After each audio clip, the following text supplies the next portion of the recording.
भाई साहब, आज तक किसी ने होंडा यूनिकॉर्न BS6 बाइक आज तक इतनी स्पीड तक किसी ने भी नहीं चलाई होंगी। इतनी स्पीड पर आज हमारी बाइक टच कर गई है। आपको भी चैलेंज है कि ये होंडा यूनिकॉर्न BS6 यहाँ पर टच करके दिखाना, और इस चैलेंज को आप एक्सेप्ट करते हो तो इस वीडियो को पूरा देख लेना।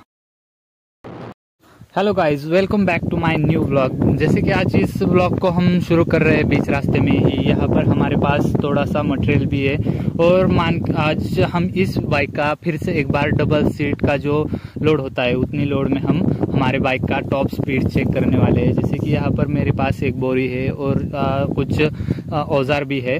उसका लगभग 50 किलो के आसपास उसका वजन पकड़ के चलो, मतलब हम टोटली डबल सीट के बराबर चल रहे हैं। तो हमारी बाइक स्टार्ट हो गई है। थोड़ी बहुत वीडियो क्वालिटी में थोड़ी सी आपको दिक्कत आ सकती है, जैसे कि एंगल के बारे में। तो यहाँ पर एंगल मेरा कुछ ठीक नहीं रहेगा, मीटर की तरफ ही रहेगा, क्योंकि यहाँ पर मेरा ब्लॉग ही टॉप स्पीड के ऊपर है। तो यहाँ पर हमारी जैसे स्पीड बढ़ रही है, तो यहाँ पर हमने टॉप स्पीड करने के लिए एक बार किसी को पता नहीं चल रहा है तो हमारी ये bike Honda unicorn BS6 bike है, जो कि पुरानी वाली है BS6, मतलब जो अभी इंजन में सेंसर आता है वो वाली नहीं है। तो यहाँ पर हमारी जो कुछ 10 महीने पहले वाली हमारी यूनिकॉर्न BS6 है। तो यहाँ पर हम 100 के स्पीड पर चले जाते हैं, लेकिन यहाँ पर जो मैंने पहले के स्टार्ट में बताया, जैसे कि यह चैलेंज कोई भी यहाँ पर हिट नहीं कर सकता है। जैसे कि होंडा यूनिकॉर्न के ऊपर 160 की स्पीड कोई भी हिट नहीं कर पाता है, जैसे कि मैंने कर दी है, वो भी जो कि फॉल्ट की वजह से, जैसे कि मीटर का फॉल्ट है। और इस बाइक में मानो यहाँ पर इस महीने के अंदर बहुत सारे फॉल्ट और प्रॉब्लम आ गए हैं। तो एक बार इस साउंड सुन लेना, माइक मैं बंद कर देता हूँ।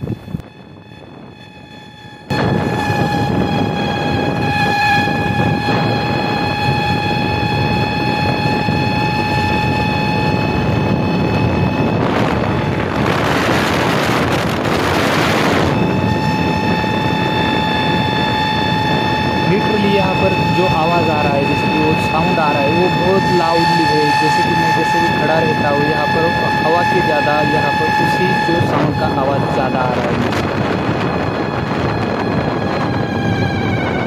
यह जो साउंड आपने सुना, जैसे कि गाड़ी की स्पीड है वो 30 के आसपास आने के बाद वो स्टॉप हो गया, लेकिन हमारी जैसी गाड़ी 110 के ऊपर चली जाती है तो वहाँ पर हमारी बाइक के स्पीड मीटर के अंदर, जैसे कि हमारी हेडलाइट के पीछे से कुछ ना कुछ आवाज़ आ रही है, उसके अंदर गियर होते हैं, वो तो पता है।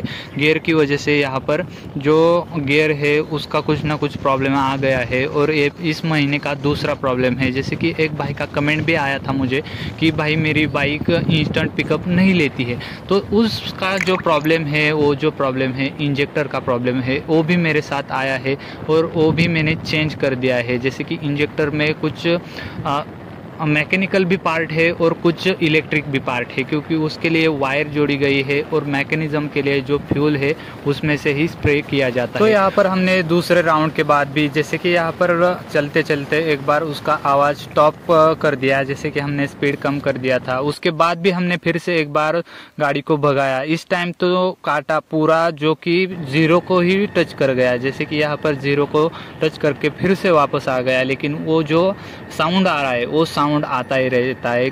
जब तक हमारी बाइक की स्पीड कम नहीं हो जाती तब तक वो जो साउंड है वो बजता ही रहता है। जैसे कि गियर एक दूसरे से निकल जाते हैं और बीच में ही घूमने लगते हैं, ऐसा आवाज़ है। तो यहाँ पर कुछ हो रहा है, कुछ नहीं पता नहीं, लेकिन बाइक मुझे लिटरली, ये जो बाइक है होंडा यूनिकॉर्न इस महीने के अंदर बहुत प्रॉब्लम दे रही है। जैसे कि यहाँ पर सभी की बाइक प्रॉब्लम दे रही है या नहीं, इसके बारे में मैं डिस्कस नहीं करूँगा। क्या आपकी भी बाइक प्रॉब्लम दे रही है, मुझे कमेंट करके बताना, और क्या प्रॉब्लम है ये भी बता देना। तो इस वीडियो को यहाँ पर ही ख़त्म कर देता हूँ। तो चलिए, हमारे चैनल को सब्सक्राइब कर दीजिए और वीडियो को लाइक कर दीजिए।